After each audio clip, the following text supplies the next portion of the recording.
নারায়ণগঞ্জের রূপগঞ্জ এলাকায় গাজী টায়ার কারখানায় এখনো আগুন জ্বলছে। ফায়ার সার্ভিসের 11টি ইউনিট আগুন নেভাতে কাজ করছে। ফায়ার সার্ভিস জানায় রাত 10:35 ওই প্রতিষ্ঠানে আগুনের খবর পেয়ে ফায়ার সার্ভিস ঘটনাস্থলে যায়। পরে আগুনের ভয়াবহতা বাড়লে ডেমরা, কাঁচপুর, আদমজি, ইপিজেড, কাঞ্চন ও সিদ্দিক বাজারের 11টি ইউনিট আগুন নিয়ন্ত্রণের কাজ শুরু করে। সাবেক বস্ত্র ও পাটমন্ত্রী গাজী গোলাম দস্তগীরের মালিকানাধীন কারখানাটিতে লুটপাটের পর একদল মানুষ সেখানে আগুন ধরিয়ে দেয় বলে অভিযোগ রয়েছে। ফায়ার সার্ভিসও একে সহিংসতার আগুন বলছে।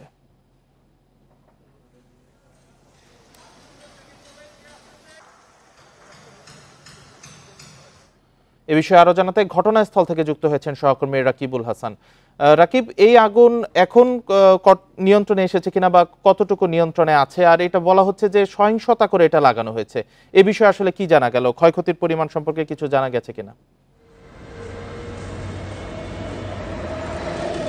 দেখুন, ক্ষয়ক্ষতির বিষয়ে ফায়ার সার্ভিসে এখনো কোনো কিছু জানায়নি এবং এখন পর্যন্ত কিন্তু 11টি ইউনিট এই আগুন নেভানোর চেষ্টা করছে।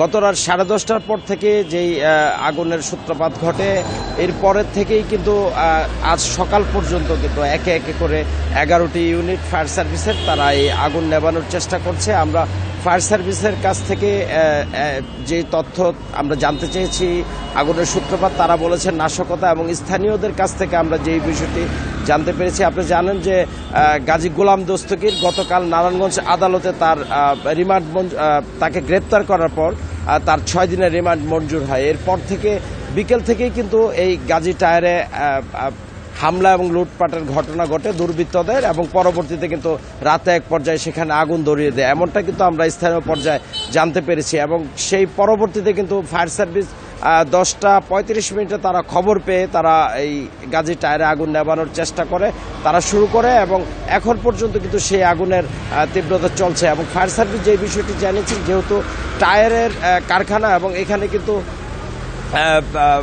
ব্যাপক কেমিক্যাল এবং অন্যান্য প্লাস্টিক বর্জ্য, অন্যান্য যেই ধাতব পদার্থগুলি আছে, সেসব কারণে কিন্তু আগুনের তীব্রতা বেড়েছে, এবং তারা চেষ্টা চালিয়ে যাচ্ছে যত দ্রুত আগুন নেভানো সম্ভব হয়। সেই বিষয়টি ফায়ার সার্ভিসের কর্মকর্তারা আমাদেরকে জানিয়েছেন।